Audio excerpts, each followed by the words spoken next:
My 8-year-old son stood next to the car door, his small fingers wrapped tightly around the seatbelt, his eyes fixed on the ground. He didn't cry. That's what scared me the most. When kids cry, you know where the pain is. When they whisper, it's already sunk too deep. "Dad," he said quietly, leaning closer so his mother wouldn't hear. They ate at a restaurant. Then they went to a house. They hugged me, and left me in the car. I didn't say anything at first. I didn't ask who. I didn't ask why. I didn't ask how long. How long? I finally whispered back. 2 hours, he said. I watched the clock. I didn't want it to get dark. Something inside me shifted. Not exploded. Not snapped. It went cold. Sharp. Focused. I smiled at him, forced and thin, the kind of smile parents learn to use when they don't want their children to see the storm forming behind their eyes. I buckled him in, closed the door gently, and walked around to the driver's seat. I told my wife I needed to run an errand. I didn't raise my voice. I didn't accuse. I didn't explain. I just grabbed my keys. The drive took 12 minutes. I remember every second of it. The radio was on, some cheerful song that didn't belong in that moment. I turned it off halfway there.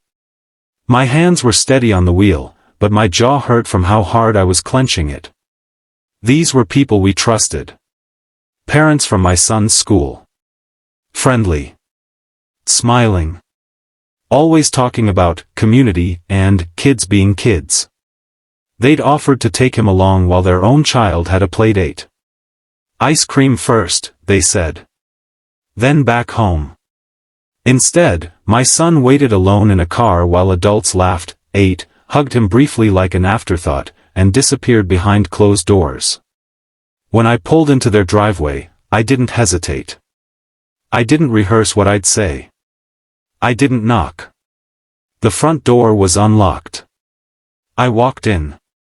The smell of food hit me first. Something expensive. Warm. Laughter came from the dining area. 3 adults. 2 couples. Wine glasses on the table. Plates half finished. They went silent when they saw me. One of the fathers stood up slowly. "Hey, is everything okay?" I looked around the room calmly. Took it all in. The comfort. The ease. The way they'd forgotten a child existed while they enjoyed themselves. "Where's my son?" I asked. The mother blinked. "Oh, he's in the car. We checked on him." I nodded. "When?" "Earlier," she said quickly. "He was fine. He had his tablet." I laughed once. Not loudly. Just a short breath of disbelief.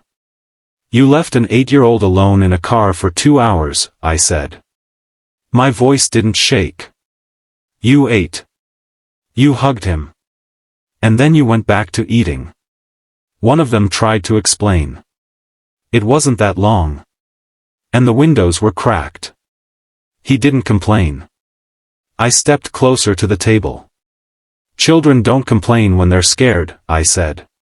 "They go quiet." Silence again. Someone shifted uncomfortably. That's when I did this. I pulled out my phone, placed it gently on the table, and pressed play. My son's voice filled the room. A recording I'd started the moment we got in the car. "I didn't want to bother them," his small voice said. I thought maybe they forgot. I counted cars outside. I watched people go in and out. I got hungry but I didn't open the door. No one moved. No one spoke.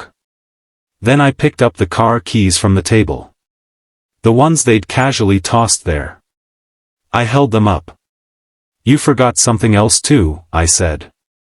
I walked out without waiting for an answer. I didn't scream. I didn't threaten. I didn't touch anyone. I drove straight to the police station. Not because I wanted revenge. Because I wanted accountability. That night changed everything. My son slept in my bed for weeks after that. He'd wake up suddenly, asking if I was still there. I always was. I always will be. The parents called. Apologized. Cried. Said it was a misunderstanding. Said they never meant any harm. I never answered. Some people think anger looks loud. Explosive. Violent. But the most dangerous anger is quiet. The kind that acts. I didn't ask questions. I just grabbed my keys. And I made sure my son never felt invisible again.